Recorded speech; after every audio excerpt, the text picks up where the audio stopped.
Bonjour à tous, merci de me retrouver aujourd'hui dans cette nouvelle vidéo. Donc aujourd'hui, je vais vous parler de Value Proposition ou de proposition de valeur. C'est un terme que vous entendrez souvent quand on parle de growth hacking et d'optimisation de landing page ou de home page, donc page d'accueil ou de page de destination comme Google Analytics les appellerait.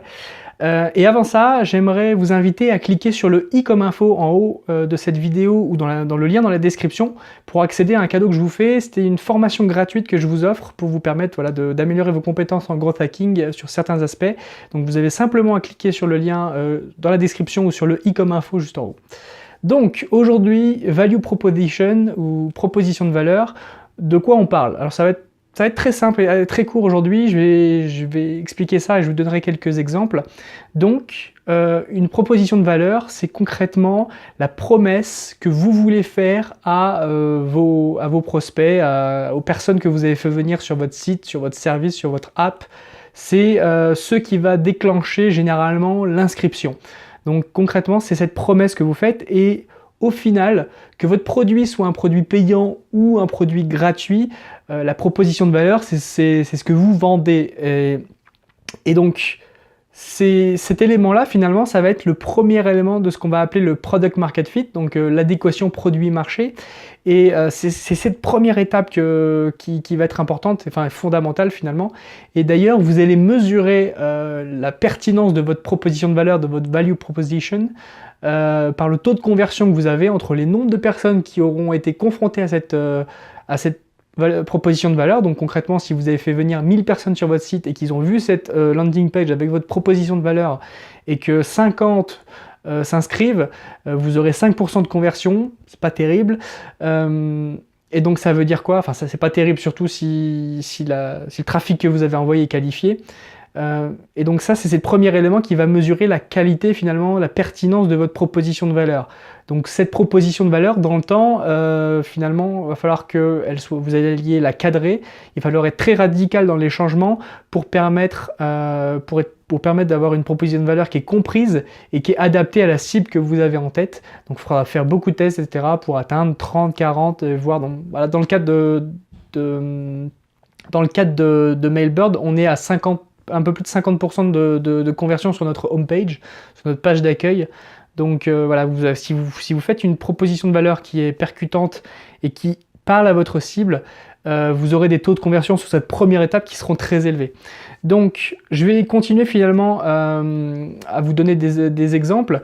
Et le premier exemple que je vais utiliser, c'est Airbnb. Donc je vais commencer par celui-là. Donc la version en français, je vais la lire parce que je m'en souviens pas complètement. Mais donc c'est réserver des logements et des activités dans le monde entier. Donc concrètement, on vous dit ça, réserver des logements et des activités dans le monde entier. Vous comprenez clairement de quoi il s'agit. Alors, vous verrez plusieurs différents... Je vous invite à aller regarder sur d'autres sites internet pour voir quelles propositions de valeur ils ont. Vous verrez en fonction de la notoriété du site et en fonction du contexte, vous pouvez avoir des propositions de valeur qui sont plus ou moins explicites. Donc celle-là est relativement explicite, donc c'est plutôt pas mal. Facebook, si on prend l'exemple de Facebook, Facebook vous permet de rester en contact avec les personnes qui comptent dans votre vie. Donc voilà, de manière générale, on ne dit pas Facebook est un réseau social. C'est là un des aspects des propositions de valeur qui ont du sens, c'est qu'elles disent pas non seulement de quoi il s'agit, c'est-à-dire qu'on ne dit pas Facebook est un réseau social, mais on vous dit pourquoi. C'est pour rester en contact avec les personnes qui comptent dans votre vie. Et les propositions de valeur les plus impactantes, généralement, c'est pas celles qui disent quoi, mais c'est celles qui disent pourquoi. Donc voilà, l'exemple de Facebook est plutôt pas mal. Et je vais continuer avec un autre exemple qui est le cas de Dollar Shave Club. Donc c'est concrètement obtenir des rasoirs en abonnement. Et la proposition est assez simple, un superbe rasage pour quelques dollars par mois. Donc là encore, on n'a pas exactement quoi, on a plutôt pourquoi. C'est-à-dire que voilà, grâce à Dollar Shave Club, vous aurez donc des rasoirs en abonnement. Donc on ne nous vend pas des rasoirs en abonnement, on nous vend un rasage propre, superbe pour quelques dollars par mois. Donc ça, de la même façon, c'est plutôt impactant. Et je vais finir finalement avec un exemple français parce que je voulais en faire un. C'est le cas de Blablacar. Donc Blablacar, site de covoiturage, leur proposition de valeur à eux, c'est en voiture, prenez la route en bonne compagnie. Donc là encore, On ne dit pas exactement quoi, on ne dit pas le service qu'il vous faut pour votre covoiturage. On vous dit en voiture, donc on vous dit quand même de quoi il s'agit, vous serez dans une voiture, et prenez la route en bonne compagnie, parce que Blablacar, c'est ok, c'est du covoiturage, mais c'est avant tout le partage d'un moment, d'un instant avec des personnes que vous avez choisies, enfin que vous pouvez plus ou moins choisir. Enfin voilà, il y a cette notion de comment dire de confiance et voilà, de relation qu'il y a finalement entre les personnes qui sont conduites et la personne qui conduit. Donc voilà, c'est un exemple de proposition de valeur que j'avais pour Blablacar, donc un site français. Et voilà, c'est tout pour aujourd'hui. Donc j'espère que vous avez saisi cette notion de proposition de valeur. C'est vraiment un des éléments les plus importants sur lequel il faut commencer au tout début, hein. Vous n'avez même pas besoin d'avoir de produit pour pouvoir tester votre proposition de valeur. Simplement une landing page et comment dire, et juste un petit formulaire avec une boîte mail.